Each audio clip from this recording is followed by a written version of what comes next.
आजाद बनकर जीना यानी दूसरों को आनंद देकर आनंदित रहना।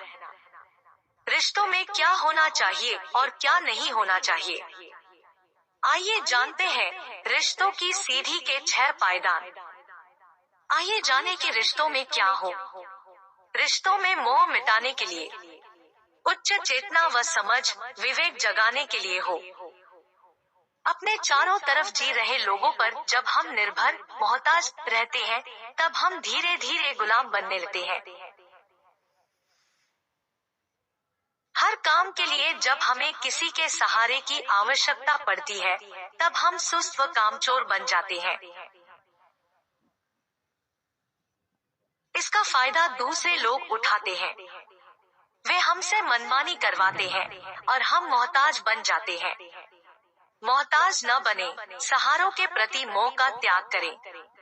इसका अर्थ यह नहीं है कि हम दूसरों से सहायता न ले, बल्कि हम स्वावलंबी आत्मनिर्भर बनने के मार्ग पर चले। जरूरत पड़ने पर सहायता ले और सहायता दे।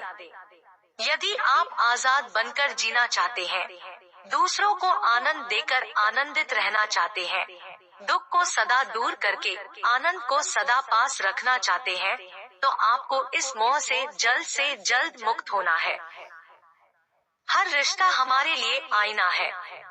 किसी रिश्ते में हमें अपने अंदर दबे हुए क्रोध का दर्शन होता है, तो किसी रिश्ते में हमें अपने अंदर छिपे हुए लोभ का दर्शन होता है। कोई रिश्ता हमारे अंदर की नफरत को उजागर करता है, तो कोई रिश्ता हमें मोह का रूप दिखाता है। कुछ रिश्ते ईर्ष्या जगाते हैं, तो कुछ रिश्ते अहंकार पर चोट पहुंचाते हैं।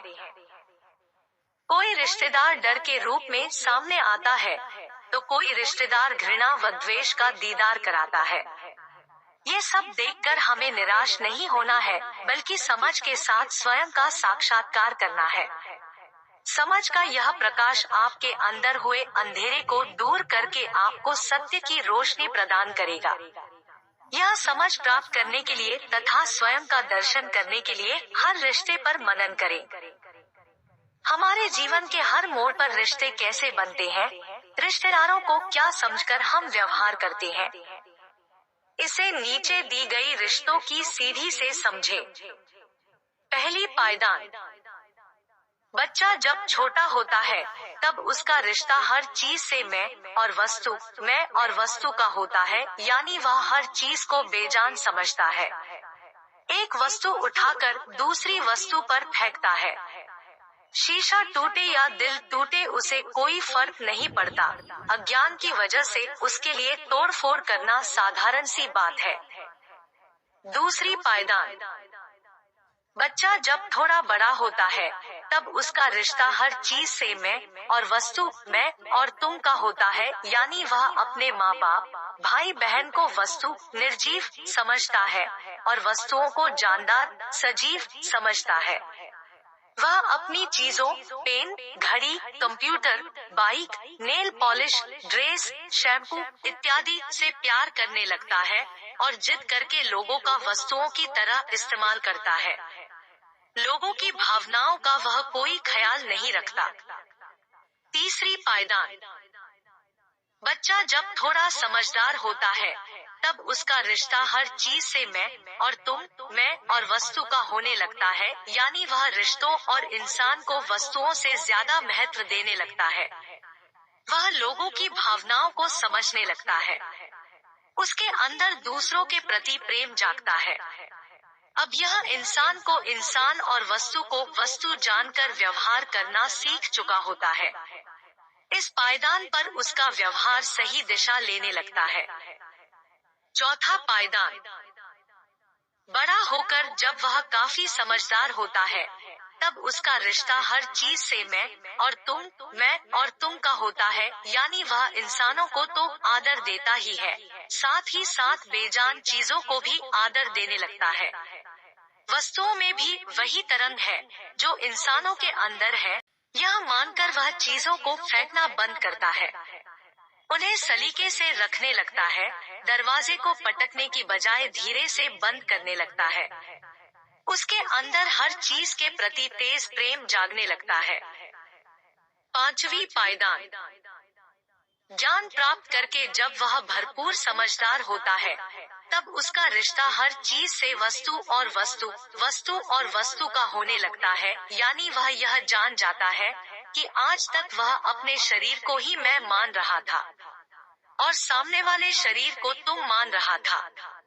असल में मैं और तुम शरीर नहीं थे, लेकिन शरीर मानकर ही व्यवहार होता रहा। इसका अर्थ यह हुआ कि वस्तुएं वस्तुओं से व्यवहार करती रही।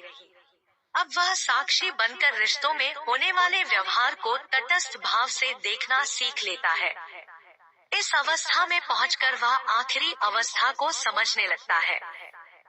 छठवीं पायदान। संपूर्ण ज्ञान प्राप्त करके जब वह संपूर्ण रूप से समझदार होता है, तब उसका रिश्ता हर चीज से तुम और तुम का होता है। यानी वह हर चीज में सत्य का साक्षात्कार करता है। अब वह यह जान जाता है कि हर शरीर से प्रेम ही व्यवहार कर रहा है और प्रेम से ही व्यवहार किया जा रहा है। इस अवस्था में मोह का पूर्ण विनाश होता है। रिश्तों की सीढ़ी के 6 पायदान जानकर हम यह जान ले कि हमारी मंजिल कहाँ तक जाती है। आइए अब सीखें हम कैसे सदा समझ के साथ रहें और क्या रिश्तों में आसक्ति तोड़े। रिश्तों में यदि युद्ध होती है तो उसका कारण क्या है? रिश्तों में लड़ाई होती है क्योंकि लोग भूल गए हैं कि रिश्तों में क्या नहीं होना चाहिए। महाभारत के हर पात्र से रिश्तों में सुधार कैसे करें, क्या न करें, यह सीखा जा सकता है। महाभारत के पात्रों को देखकर जो युद्ध का कारण बने, आप समझ जाएंगे कि रिश्तों में क्या नहीं होना चाहिए।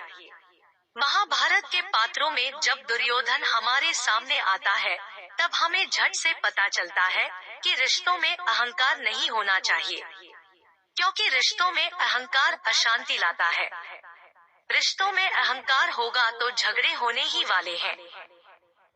शकुनी को देखकर पता चलता है कि रिश्तों में कपट और शंका नहीं होनी चाहिए।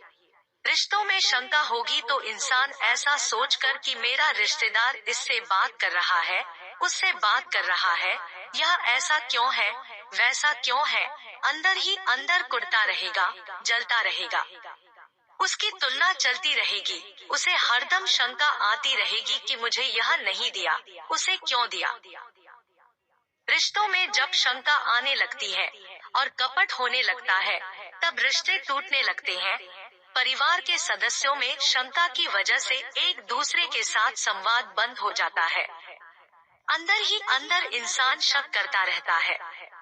यदि वह सामने वाले को बताएगा ही नहीं कि क्यों उसका मन शंकालु हो गया है, तो उस रिश्ते में कैसे सुधार आ सकता है। रिश्तों में जो दरार आ गई है, वह कैसे मिट सकती है? अगर दरार नहीं मिटी तो वह दीवार बन जाती है। इस दीवार की वजह से लोग एक दूसरे से अलग हो जाते हैं। अगर आप धृतराष्ट्र के किरदार को समझने का प्रयास करेंगे तो जान पाएंगे कि वह जो नहीं बन पाया, वह अपने बेटे को बनाना चाहता था। जो इंसान अपनी जिंदगी में डॉक्टर नहीं बन पाता है, वह चाहता है कि उसका बेटा डॉक्टर बन जाए। उसकी हमेशा यही कामना होती है कि मुझे यह नहीं मिला, इसलिए मेरे बेटे को मिलना चाहिए। हालांकि वह बच्चा तो बचपन से कारपेंटर बनना चाहता था, मगर पिताजी ने जबरदस्ती डॉक्टर बना दिया। अब वह ऑपरेशन करेगा तो कैसे करेगा? पिता की जिद के कारण उस बच्चे का तो नुकसान हुआ ही, पर उसके साथ और कितने लोगों, मरीजों का नुकसान भी हुआ। धृतराष्ट्र के पात्र से यह सीख मिलती है कि व्यक्ति की महत्वाकांक्षा कैसे काम करती है। वह जो नहीं बन पाया, वह अपने बच्चों पर थोप देता है, क्योंकि उसे लगता है कि बच्चे हमारी जायदाद है, हम उनके मालिक हैं, हम जैसा चाहे उन्हें बना सकते हैं।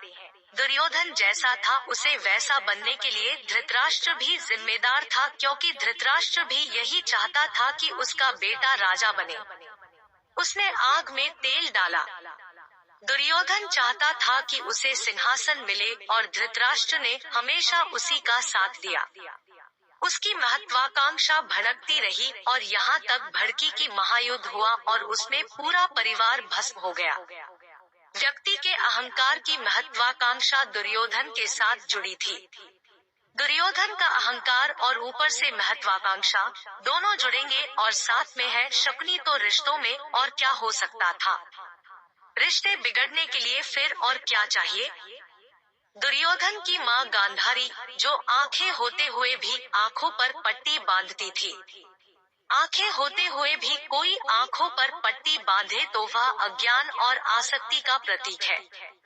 पति तो ठोकर खा रहा था, उसे बचाने की बजाय गांधारी आंखें बंद कर खुद भी रिश्तों के बीच डगमगाती रही। अज्ञान में कैसी मूर्खताएं होती है। ऐसे परिवार का भविष्य अंधेरे में ही होगा, हर एक मोहताज होगा। लोग तब मोहताज हो जाते हैं जब वे असलियत, पृथ्वी, लक्ष्य भूल जाते हैं। किसी को जब लगता है कि सब मुझे हरदम ध्यान दे, तब यदि उसे ध्यान नहीं मिला तो वह कुछ कर ही नहीं पाता। मोह में लोग हमेशा मोहताज हो जाते हैं। सब गलत चल रहा है देखते हुए भी वे यह बोल नहीं पाते कि ऐसा नहीं होना चाहिए। दूसरों का अधिकार छीनना गलत है। सभी के लिए भरपूर प्रेम, आनंद, खाना, कार्य उपलब्ध है। इसी कहानी में कर्ण का पात्र मजबूरी और कर्ज की वजह से होने वाली हताशी और लाचारी का प्रतीक है। रिश्तों में लाचारी और मजबूरी भी न हो। सिर्फ मजबूरी और कर्ज की वजह से असत्य का साथ न दे। प्रेम की वजह से बलिदान, त्याग किया जाए, न कि कर्ज की वजह से या मोहताज होने की वजह से असत्य का साथ दिया जाए। जब रिश्तों में दुशासन आएगा तो वह कैसा शासन चाहेगा। वह दुराचारी शासन ही चाहेगा। दुशासन द्रौपदी के बाल पकड़ने ही वाला है, खींचातानी करने ही वाला है, क्योंकि वह द्रौपदी को वस्तु समझ रहा है। जैसे लोग घर में सोफा सेट, टीवी देखते हैं, उसी तरह से कई लोग परिवार के सदस्यों को देखते हैं। जैसे टीवी है वैसे ही बीवी है, उसे वस्तु समझते हैं। वस्तु को जैसे वे चाहे वैसे उठाए, बैठाए। रिमोट कंट्रोल जैसे वे दबाए, वैसा होना चाहिए। अगर परिवार में दुशासन है तो परिवार में तनाव, परेशानी, दुख और झगड़े, यही सब होता रहेगा। महाभारत के इन पात्रों को देखकर आपको यही विचार आएंगे कि मजबूर, शंकालु, लालची, कपटी, आसक्त और अहंकारी लोग जब एक परिवार में मिलेंगे तो महाभारत होने ही वाला है। परिवार में शंका, अहंकार, कपट, दुराचार, मोह तथा व्यक्ति की महत्वाकांक्षा न हो। परिवार रूपी वृक्ष को कटने से बचाने के लिए, परिवार में सुख, शांति, प्रेम और संतुष्टि पाने के लिए इन सभी दुर्गुणों से हमें मुक्त होना है।